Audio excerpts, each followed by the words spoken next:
سلام همراهان عزیز، خوش اومدید به یک انرژی خانی دیگه. امیدوارم که خوب باشید. امروز میخوایم براتون بپرسیم آخرش چی میشه. در مورد هر نیت و هر مسئله هم میتونه باشه.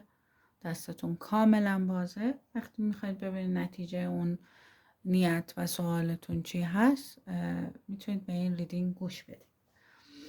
دو تا انتخاب براتون در نظر گرفتم. انتخاب اولتون این کارت هست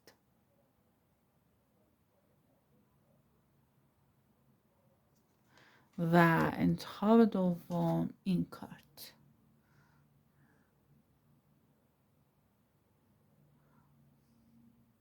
خب بریم ببینیم که آخرش چی میشه. به به به به، همون اول چه کارتی اومد.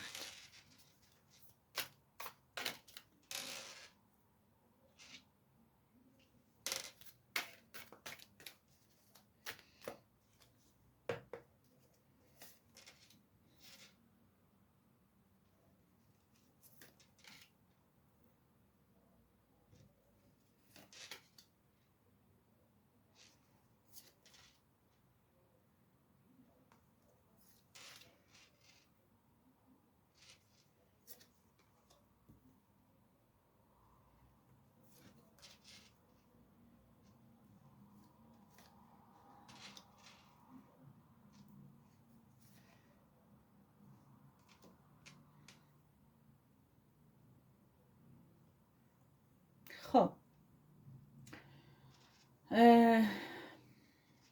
حالا فهمیدم که چرا آخرش اینطوری بود، ولی اولش همچین کارتی دارم. ببینید، اگر برای در واقع رابطه پارتنر یا همسر با رقیب این سوال رو پرسیده بودید، داره به شما میگه که این رابطه کات میشه، یعنی آخرش این رابطه تموم میشه بین این دو نفر.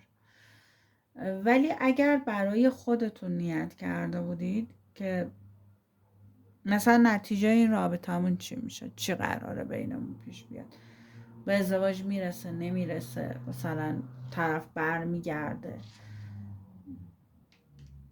یا مثلا پیشنهاد میده اگر کراشه، ببینید احتمال برگشت خیلی زیاده، احتمال پیشنهاد دادن خیلی زیاده، احتمال اینکه بخواد حتی به ازدواج برسه هم زیاده.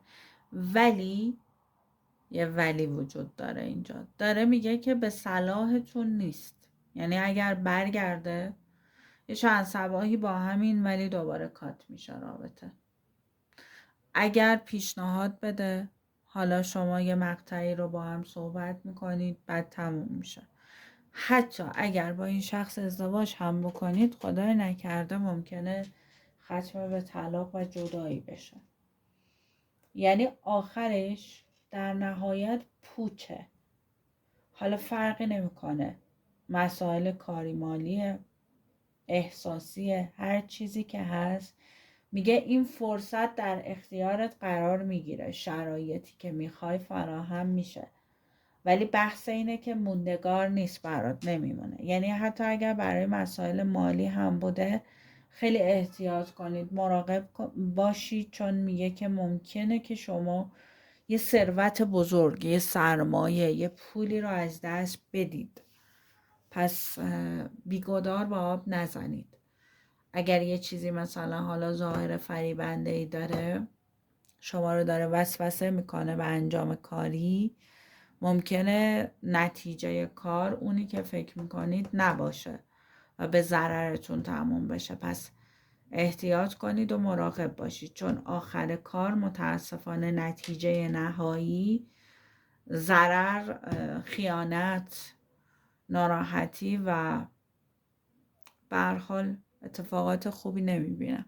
خیلی احتیاط کنید. میگم اوایلش یه ذره ممکنه فریبنده باشه، ولی در نهایت میتونه همه چیز خیلی متفاوت تر از اون چیزی که شما فکر میکنید اتفاق بیفته. گفتم فقط برای کسانی خوب بود که نیت کرده بودن که مثلا رابطه پارتنرم یا همسرم با رقیب کارت میشه یا نه، که در این صورت به شما نوید میده بله این رابطه در نهایت تموم میشه و شما بابتش خوشحالی دارید. خب حالا این انتخاب ببینیم که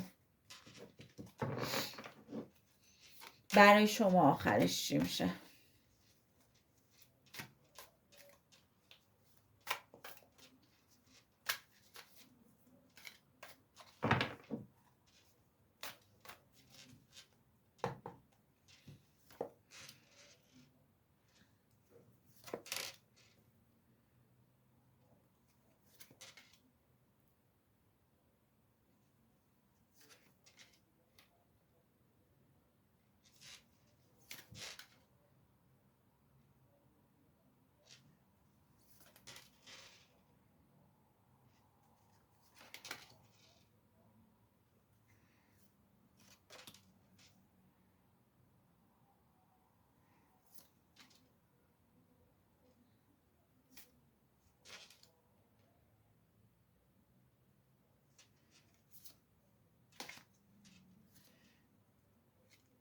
خب ببینید شما چالش های را قطعا در این نیت دارید. ممکنه در شرایطی قرار بگیرید که مجبور بشید یه سری چیزها رو قیدش رو بزنید، از یه سری چیزها بگذرید، یه سری چیزها رو پشت سر بذارید، حتی مهاجرت کنید، جابجا بشید، از یک مکانی به یک مکان دیگه نقل مکان داشته باشید، از یه شهر به شهر دیگه برید، از یه کشور به کشور دیگه برید. کلا در این نیت من میبینم که برای به انجام رسیدنش باید از یه سری چیزها بگذرید و صرف نظر کنید. ولی در نهایت علیرغم اون چالش هایی که دارید، مخالفت هایی که دارید، سنگ هایی که جلوی پای شما قرار میدن، آخرش عالی خواهد بود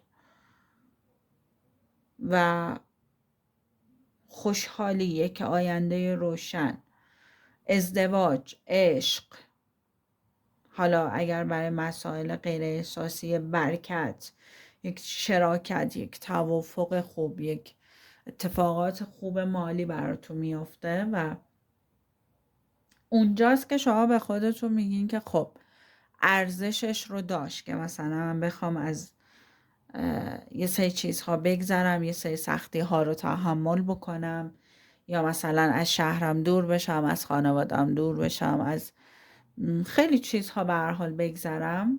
میبینید یعنی ثمره رو که میبینید واقعا ارزشش رو داشت.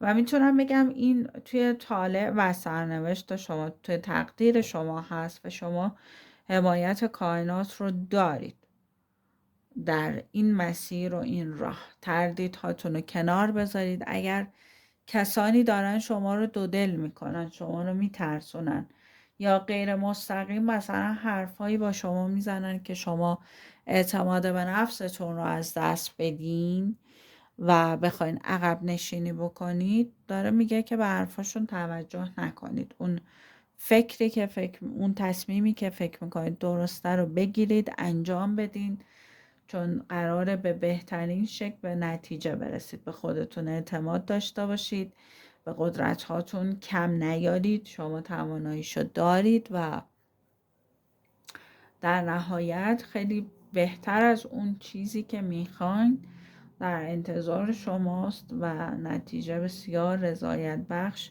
و ثمر بخشه و شما خوشحالی بسیار زیادی در این مسیر خواهید داشت. چیزی که مثلا با غرور و افتخار این رو جشن میگیرید و به دیگران اعلامش میکنید. غرور کاذب منظورم نیست، این که بالاخره من تونستم، بالاخره مثلا اون ایمانم به خودم، اون تلاش هام، اون زحمت هام نتیجه داد و به دیگران ثابت میکنید که اشتباه نرفتید راه و مسیر رو.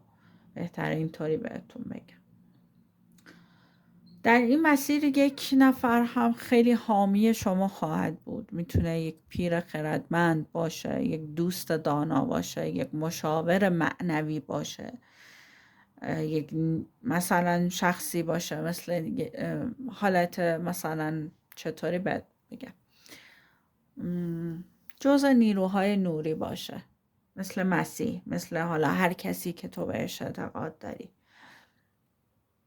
یا واقعا در عالم فیزیکی زندگی تو یه شخصی هست که خیلی کمکت میکنه و ازت حمایت میکنه، تو رو باور داره و در واقع با کمک اون و مشاوره های اون و راهکارهای اون و دعای خیر اون آدم میتونی به سرمنزل مقصود برسی.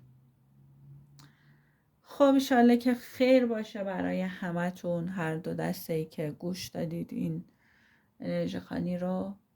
مرسی که هستید، مرسی که از کانال حمایت میکنید. لطفاً ساب کنید، زنگوله رو فعال کنید، لایک ویدیو یادتون نره و اگر دوست داشتید نظراتتون رو توی کامنت برام بنویسید، خوشحال میشم.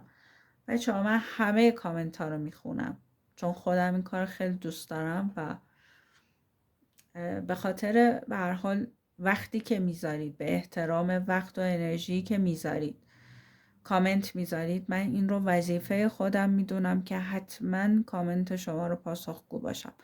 فقط به خاطر حجم زیاد کامنت ها ممکنه یه مقدار طول بکشه، ولی مطمئنا جواب میدم. خودتون حالا دوستانی که خیلی وقت همراهی میکنن من رو، این رو متوجه شدم، بالاخره دیر یا زود اون کامنت جواب داده میشه، چون روی مسئله خیلی حساسم. وقتی که شما انقدر لطف دارید و احترام میذارید، مهرتون رو به اشتراک میذارید، بی پاسخ و بی جواب نمونه. مرسی بابت همه چیز. امیدوارم که این انرژی مثبت چندین برابر برگرده به زندگیتون. تا یک ویدیوی دیگه و انرژی خوانی دیگه شما رو به خدای یکتا میسپارم. در نور باشید. تا درودی دیگر، بدرود.